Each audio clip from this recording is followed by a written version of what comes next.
जम्मू कश्मीर में कहीं कहीं हल्की बर्फबारी के आसार, तो हिमाचल प्रदेश में कहीं कहीं हो सकती है हल्की बारिश। हरियाणा में कुछ जगह शीतलहर की संभावना, वहीं झारखंड में भी शीतलहर चलने की आशंका।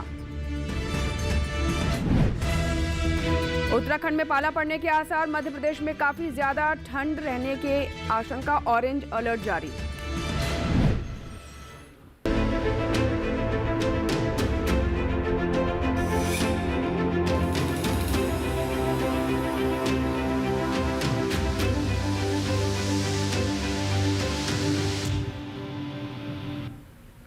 नमस्कार, अभी आपने देखी सुर्खियां। स्वागत है आपका मौसम खबर में। मैं हूं अंजू सिंह। तो मौसम खबर में जानेंगे अगले 24 से 48 घंटों में कैसा रहेगा मौसम का हाल, कहां होगी बारिश, कहां चलेंगी तेज हवाएं, तापमान की स्थिति क्या रहेगी, वायु गुणवत्ता कैसी है, और इसके अलावा हम आपको बताएंगे खेती किसानी में विशेषज्ञों की क्या सलाह है। तो चलिए शुरुआत करते हैं मौसम खबर की, और अब हम जानते हैं कि हमारी एआई एंकर मौसम खबर को लेकर कौन से अलर्ट आपके लिए लेकर आई है। जी अंजू, उन क्षेत्रों की जानकारी लेते हैं जहां सतर्क रहें। मध्य प्रदेश में कहीं कहीं ठंडा दिन रहने के साथ साथ काफी घना कोहरा छाने की संभावना है।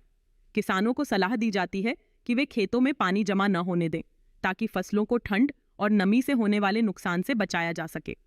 बिहार में भी कहीं कहीं ठंडा दिन और घना कोहरा देखने को मिल सकता है। ऐसे में किसानों को आलू के खेतों को खरपतवार से मुक्त रखने की सलाह दी जाती है, जिससे रोगों का प्रकोप न बढ़े। अब उन क्षेत्रों की जानकारी लेते हैं जहां नजर बनाए रखें। छत्तीसगढ़ में कहीं कहीं शीतलहर के साथ घना कोहरा रहने की संभावना है। इस दौरान गेहूं और सरसों की फसलों में हल्की सिंचाई करना लाभकारी रहेगा। पूर्वी राजस्थान में कहीं कहीं शीतलहर, कहीं कहीं ठंडा दिन और कहीं कहीं घना कोहरा रह सकता है। किसानों को सलाह है कि वे फसलों और सब्जियों की हल्की सिंचाई करें। हरियाणा में कहीं कहीं शीतलहर और काफी घना कोहरा छाने की संभावना है। ऐसे में गेहूं और सरसों की फसलों को ठंड से बचाने के आवश्यक उपाय कर लें। दिल्ली में भी कहीं कहीं शीतलहर और काफी घना कोहरा छाने की संभावना है। मौसम को देखते हुए किसान मौसमी फसलों और सब्जियों की बुवाई कर सकते हैं। झारखंड में कहीं कहीं शीतलहर का असर दिख सकता है। गेहूं की फसल को कम तापमान से बचाने के लिए समयानुसार सिंचाई करने की सलाह दी जाती है। पंजाब में कहीं कहीं शीतलहर और काफी घना कोहरा छा सकता है। मौजूदा मौसम को देखते हुए आम, पपीता और ड्रैगन फ्रूट के पौधों की सिंचाई फिलहाल रोकने की सलाह दी जाती है। पश्चिम बंगाल सिक्किम क्षेत्र में कहीं कहीं ठंडा दिन और घना कोहरा रह सकता है। आलू की फसल को रोगों से बचाने के लिए आवश्यक उपाय अपनाएं। उत्तराखंड में कहीं कहीं पाला पड़ने के साथ साथ घना कोहरा छा सकता है। किसानों को फसलों और सब्जियों को ठंड से बचाने के उपाय करने की सलाह दी जाती है। पूर्वी उत्तर प्रदेश में कहीं कहीं काफी घना कोहरा रहने की संभावना है। ऐसे में यह सुनिश्चित करें कि खेतों में पानी जमा न हो। हिमाचल प्रदेश, ओडिशा, पश्चिमी उत्तर प्रदेश, असम, मेघालय, नागालैंड, मणिपुर, मिजोरम और त्रिपुरा में कहीं कहीं घना कोहरा छा सकता है। इन सभी क्षेत्रों में किसानों को मौसम पर नजर रखते हुए कृषि कार्य करने की सलाह दी जाती है। शुक्रिया भूमि तमाम जानकारी के लिए। तो ये थे मौसम अलर्ट। आइए बढ़ते आगे और अब बात करते हैं मौसम पूर्वानुमान की, यानी देश के कौन से वे हिस्से हैं जहां पर अगले 24 से 48 घंटों में बारिश होने की स्थिति बनती नजर आ रही है, या फिर वो कौन से इलाके हैं जहां पर फिलहाल बारिश का कोई पूर्वानुमान नहीं, यानी बारिश की कोई स्थिति बनती नजर नहीं आ रही है। तो आइए सिलसिलेवार तरीके से नजर डालते हैं मौसम पूर्वानुमान पर और आपको बताते हैं बारिश की स्थिति। शुरुआत करते हैं जम्मू कश्मीर लद्दाख के साथ हमेशा की तरह।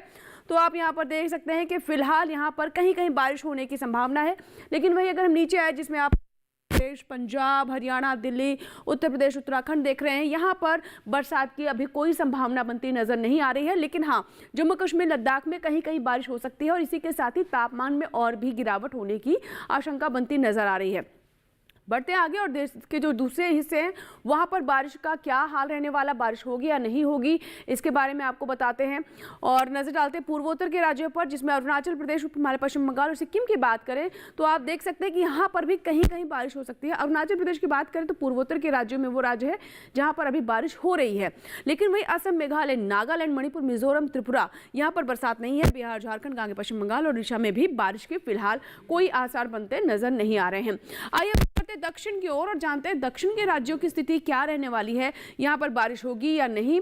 खासतौर पर अगर हम तमिलनाडु की बात करें तो तमिलनाडु में बारिश पीछे हो रही थी, लेकिन आने वाले 24 से 48 घंटों में भी क्या यहाँ पर बारिश होगी या नहीं, आइए डालते नजर। लेकिन फिलहाल आप देख सकते हैं कि अब यहाँ पर किसी भी राज्य में बारिश की कोई संभावना नहीं है। तमिलनाडु, केरल, तटीय कर्नाटक भी, रायलसीमा, तटीय आंध्र प्रदेश, तेलंगाना, कहीं पर भी फिलहाल आने वाले 24 से 48 घंटों में बारिश नहीं। हालांकि केरल, तमिलनाडु एक ऐसे राज्य है जहां पर बीते कुछ समय से बारिश हो रही थी, लेकिन अब बारिश यहां पर नहीं है। बढ़ते आगे और अब रुक करते हैं मध्य भारत की ओर। और मध्य भारत में हम देखते हैं कि फिलहाल क्या स्थिति रहने वाली है। यानी हमारे जो मध्य भारत है, जिसमें हम मध्य प्रदेश, छत्तीसगढ़ की बात करें तो यहाँ पर भी बारिश की फिलहाल कोई स्थिति नहीं है। पूरे मध्य प्रदेश में कहीं भी बारिश की स्थिति नहीं है। छत्तीसगढ़, विदर्भ, मराठवाड़ा, मध्य महाराष्ट्र, और वहीं अगर हम देखिए की बात करें तो यहाँ भी बरसात के कोई हालात बनते नजर नहीं आ रहे हैं। लेकिन हाँ, तापमान की बात करें तो तापमान जरूर इन सभी राज्यों में गिरता हुआ नजर आ रहा है। और मध्य प्रदेश के लिए खासतौर पर ऑरेंज अलर्ट जारी किया गया है। 24 घंटे काफी ठंड यहाँ पर हो सकती है, लेकिन फिलहाल बारिश की यहाँ पर कोई संभावना नहीं है।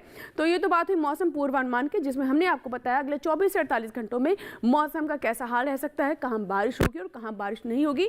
जिसमें आपने देखा कि जम्मू कश्मीर, लद्दाख और अरुणाचल प्रदेश ही ऐसे राज्य हैं जहाँ पर कहीं कहीं बारिश होने की संभावना नहीं है। फिलहाल इसी के साथ ही छोटा सा ब्रेक। प्लेटफॉर्म नंबर 2 से चलने वाली सुपरफास्ट एक्सप्रेस के यात्रियों आई एम हियर। तुम्हें नहीं, इसे मोबाइल चार्ज करना। दिमाग चार्ज कर अपना। ऐसे पब्लिक पोर्ट से फोन चार्ज किया तो पर्सनल डेटा होगा पब्लिक। देखा? पापा रुको, मैं पे करता हूँ। No signal. अब क्या करोगे? फ्री वाईफाई है ना। बुद्धू सुधर जा। पेमेंट्स के लिए नो ओपन वाईफाई, यानी फ्रॉड को करो बाय बाय। आरबीआई कहता है करो सही शुरुआत, बनो फाइनेंशियली स्मार्ट। किस फसल की क्या है चाल, किस मंडी का क्या है हाल, उतरते चढ़ते भाव का असर, आयात निर्यात का क्या है असर, कैसा रहेगा आगे बाजार, बताएंगे मंडियों के जानकार। देखिए मंडी खबर सोमवार से शनिवार शाम 5 बजे सिर्फ दूरदर्शन किसान चैनल पर।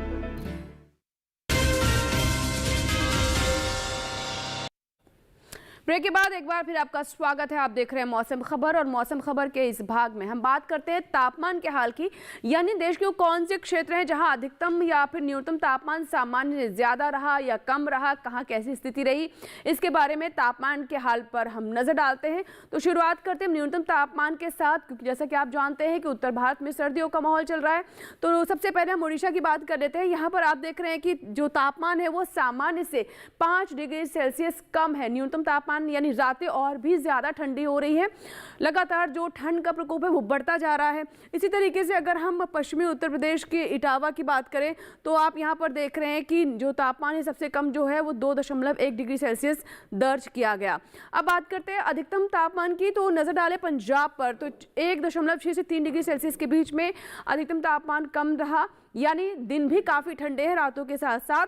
इसी तरीके से पूर्वी उत्तर प्रदेश, बिहार, झारखंड, यहाँ भी 1.6 से 3 डिग्री सेल्सियस के बीच में जो अधिकतम तापमान है वो सामान्य से कम दर्ज किया गया है। दिन लगातार ठंडे होते जा रहे हैं और कई इलाकों में पाले जैसी स्थिति भी है। पूर्वी राजस्थान में भी आप देख सकते हैं 1.6 से 3 डिग्री सेल्सियस के बीच में जो अधिकतम तापमान है वो नीचे लुढ़का है। और अगर हम सबसे ज़्यादा तापमान की बात करें तो आप देख सकते हैं कि यहाँ पर कारवार में सबसे अधिक तापमान 35.4 डिग्री सेल्सियस दर्ज किया गया। तो ये बात ही अधिकतम और न्यूनतम तापमान की, सामान्य से कहाँ पर कम रहा, कहाँ ज़्यादा रहा, और वो कौन से क्षेत्र है जहाँ पर सबसे ज़्यादा तापमान या सबसे कम तापमान दर्ज किया गया। आइए नजर डालते हैं देश के अन्य हिस्सों पर, वहाँ पर अधिकतम और न्यूनतम तापमान की स्थिति क्या रही, यानी पूरे देश का तापमान।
और इसी के साथ ही यहाँ वक्त हुआ एक छोटे से ब्रेक का। कहीं मत जाएगा, देखते रहे मौसम खबर।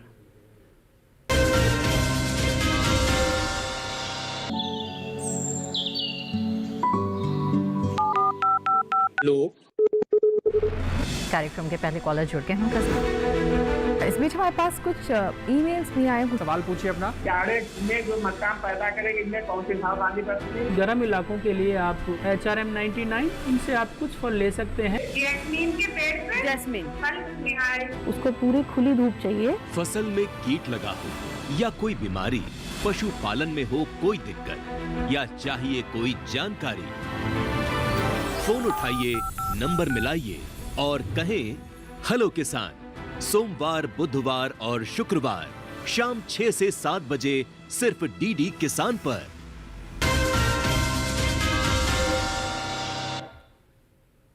ब्रेक के बाद एक बार फिर आपका स्वागत है। आप देख रहे हैं मौसम खबर और मौसम खबर के इस भाग में हम सबसे पहले बात करते हैं एयर क्वालिटी इंडेक्स के बारे में, यानी वायु गुणवत्ता। देश के जो प्रमुख शहर हैं वहाँ की एयर क्वालिटी कैसी है, संतोषजनक है, बिगड़ी है, बहुत ख़राब है, क्या कैसी है?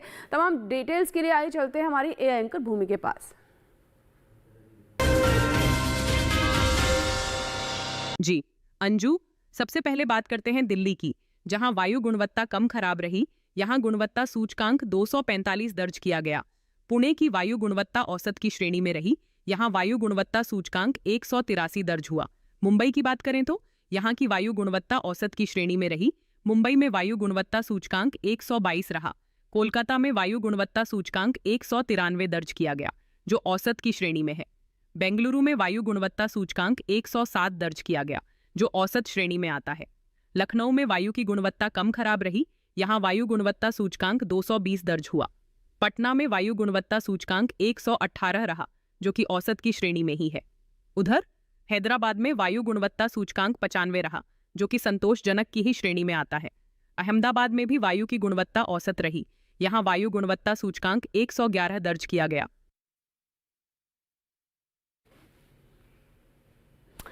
तो ये तो बात हुई वायु गुणवत्ता की, और आइए हम नजर डालते हैं पर्यटक स्थलों के मौसम पूर्वानुमान पर, यानी देश के जो प्रमुख लोकप्रिय पर्यटक स्थल हैं वहाँ पर अगले 4 दिनों में मौसम का हाल कैसा रहेगा, कैसी स्थिति रहेगी, ताकि उसी के अनुसार ही हमारे किसान और हमारे आमजन जो कि मौसम पर नज़र रखते हैं, उन इलाकों में जाना चाहते हैं, वो अपनी योजना उसी के अनुकूल ही बनाए।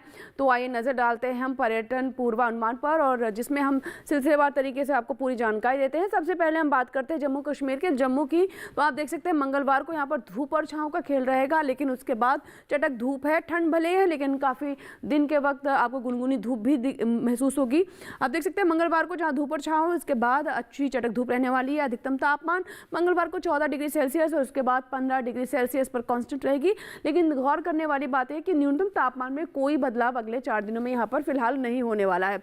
अब बात करते हैं हिमाचल प्रदेश के शिमला की। ये भी बहुत ही लोकप्रिय स्थल है, और यहाँ आप देखिए मंगलवार को धूप और छांव रहेगी, लेकिन उसके बाद यहाँ भी मौसम खुला रहेगा।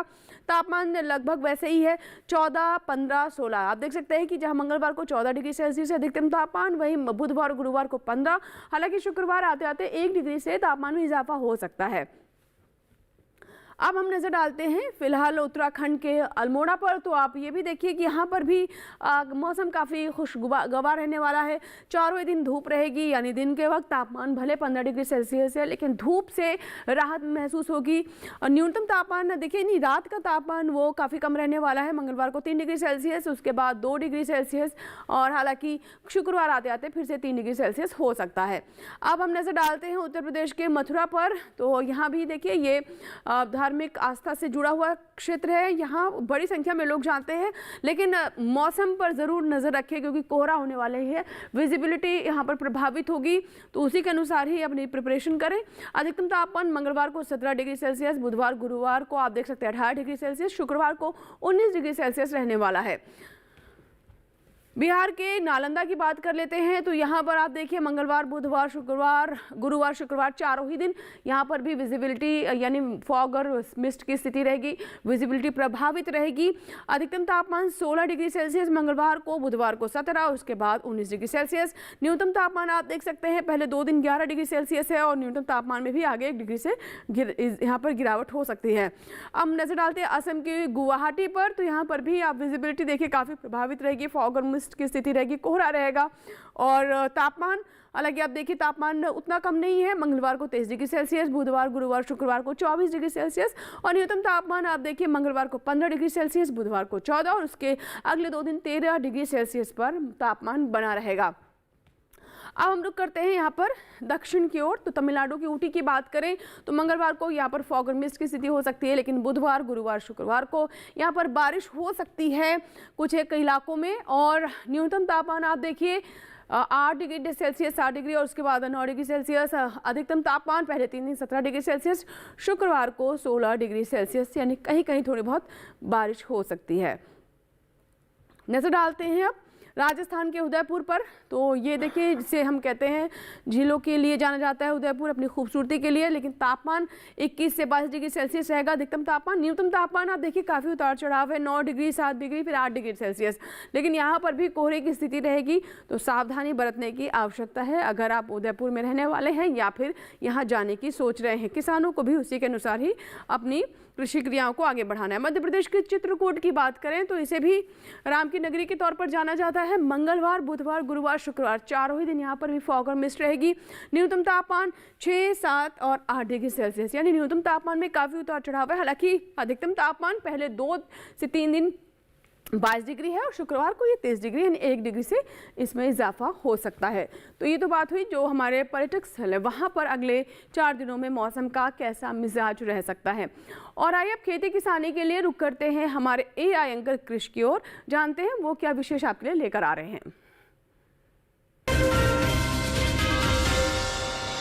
अंजू, आज मैं जम्मू कश्मीर, हिमाचल प्रदेश, दिल्ली, उत्तराखंड और उत्तर प्रदेश के लिए सलाह लेकर आया हूँ। सबसे पहले जम्मू कश्मीर की बात कर लेते हैं। यहाँ के किसान मूली, ब्रोकली, फूल गोभी, गांठ गोभी, धनिया, मेथी और पालक की पकी पौध की कटाई कर लें। साथ ही यहाँ के किसान मटर की बेलों को सहारा देने के उपाय कर लें। जम्मू कश्मीर में किसान गेहूं, सरसों और मटर के खेतों में पानी जमा ना होने दें। हिमाचल प्रदेश में किसान इस मौसम में प्याज की नर्सरी लगा लें। यहाँ इस समय लहसुन की बुवाई की जा सकती है। हिमाचल प्रदेश में ही किसान पालक, मूली, शलगम और धनिया की अच्छी पैदावार के लिए हल्की सिंचाई करें। उत्तराखंड के भाबर और तराई वाले इलाकों के किसान काबुली चने, गेहूं, जौ और मसूर की आवश्यकता अनुसार सिंचाई करें। यहाँ इस समय प्याज की बुवाई की जा सकती है। उत्तराखंड के पहाड़ी इलाकों में किसान आलू को रोगों से बचाने के लिए जरूरी दवाओं का छिड़काव कर लें। उत्तराखंड में ही गेहूं के खेतों को ठंड और पाले से बचाने के उपाय कर लें। साथ ही यहाँ इस समय टमाटर की नर्सरी लगाई जा सकती है।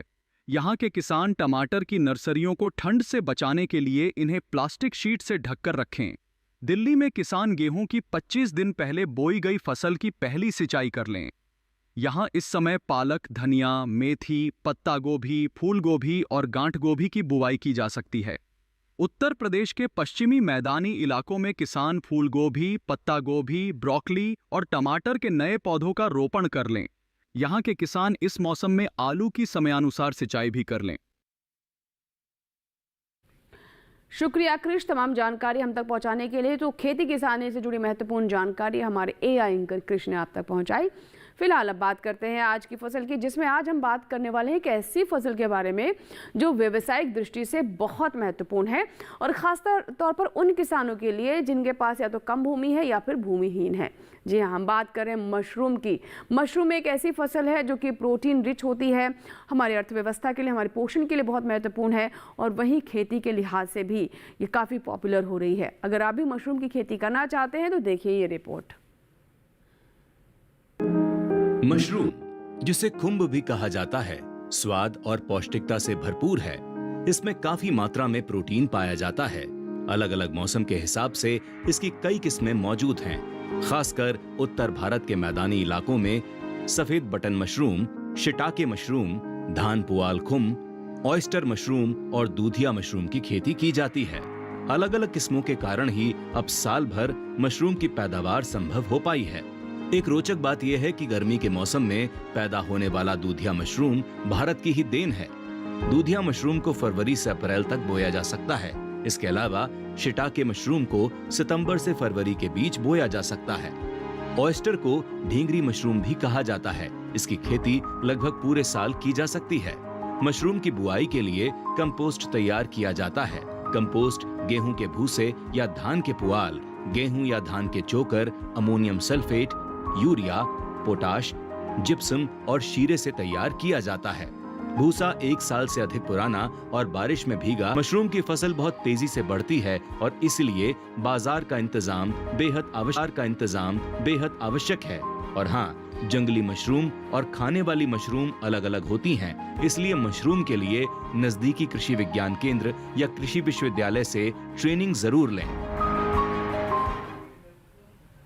तो ये थी आज की फसल और आइए चलते चलते एक बार फिर से नजर डालते हैं सुर्खियों पर।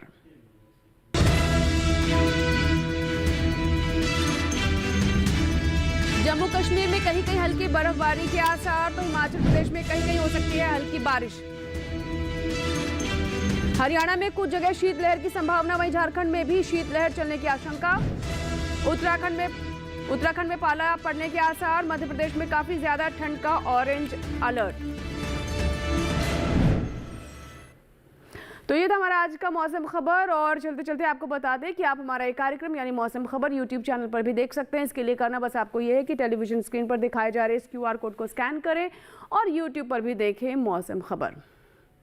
उम्मीद करते हैं मौसम खबर से हमारे किसानों को मदद हो रही होगी। मौसम का ताज़ा हाल और कृषि सलाह लेकर फिर होंगे हाजिर। तब तक आप बने रहें दूरदर्शन किसान के साथ। नमस्कार।